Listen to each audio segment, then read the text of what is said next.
Hello, everybody. Welcome back to MTG Ghoul Dude. I am MTG Ghoul Dude, and today we're going to be looking at the top, the creme de la creme, what Midnight Hunt has to offer for our zombie decks. Now, this is just a selection of all those that have been in the set that I've gathered that I figured, hey, these might be pretty alright. But I'm just going to also run through all the rest of the ones in the set that we've got. Anything that deals with zombies just in general. So let's get into that right now. So first of all, we're coming in with Poppet Stitcher. It's a 2/3 for 1 and 2 and a blue. It's a human wizard, but don't let that fool you, because whenever you cast an instant or sorcery spell, you get a 2/2 zombie creature token with Decayed. And at the beginning of your upkeep, if you control 3 or more, you may transform it. Now, when it transforms, it's basically just a Rise from the Tide. That's all it is. It's a body with a Rise from the Tide effect for any time you could cast one. Now, I'm not going to say you can't put both of these together and just reap multitudes of benefits. But on the backside of Poppet Stitcher, we have Poppet Factory. It is an artifact.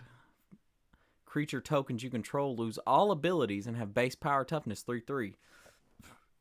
Now, in the previous meta, when we had Innistrad, you would either have Vigilance or Death Touch or something like that.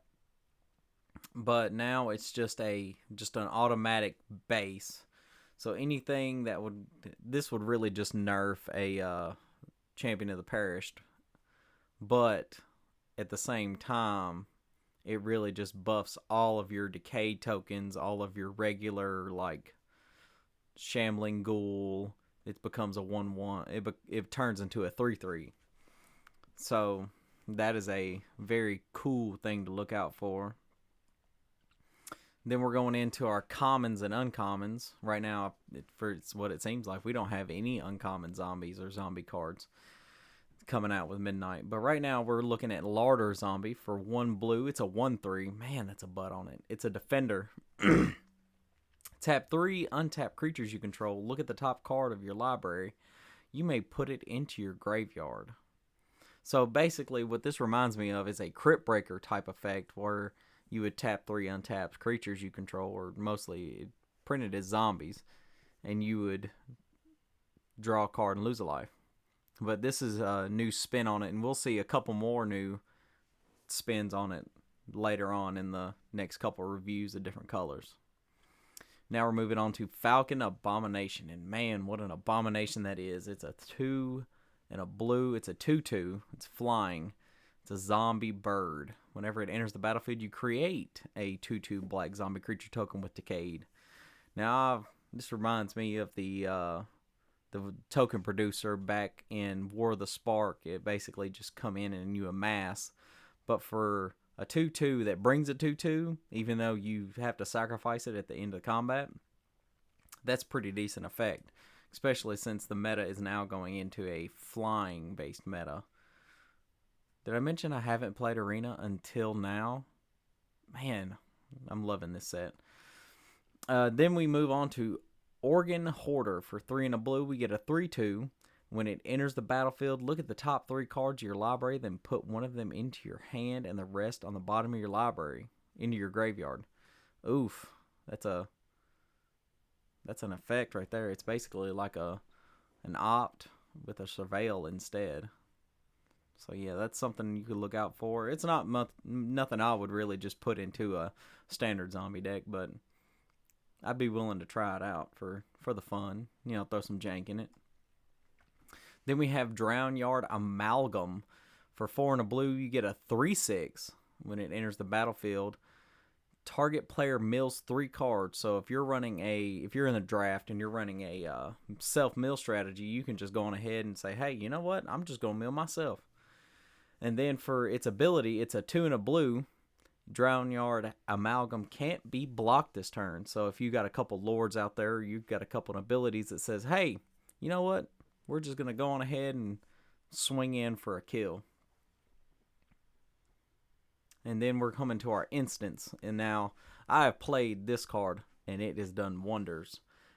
You can do it on an opponent's turn, at the end of their turn, during combat, to make combat very just not fun for them. Or you can do it on your turn to keep combat from killing, I don't know, a champion of the perished. Or you can make it to where you can 2-for-1 a guy. Doesn't matter. And then that draw card ability, man, that draw card is coming in clutch. That is a stacked card right there for an instant. It's just great. And then we come to our first counterspell that deals with the decayed tokens.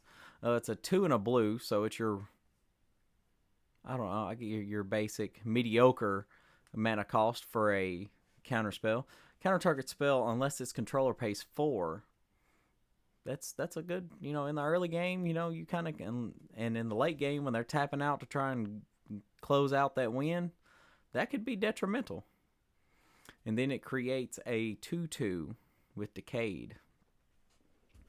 And I love this flavor text. It says, works every time. Well, every time they don't explode anyway. That's from a Poppet Stitcher. And now we're going to our last card, Revenge of the Drowned. It is a 3 and a blue. It's an instant. Target creature's owner puts it on the top of the bottom of their library, so it's their choice. They get to choose whether they put it on the top or the bottom. And then you create a 2/2 black zombie creature token with decayed. Alright, I know this was a little short one, but I really appreciate y'all guys coming out, and I'm really looking forward to seeing what y'all brew with the new Midnight Hunt. So, y'all stay cool. Y'all have a good one, and I'll see you guys next time.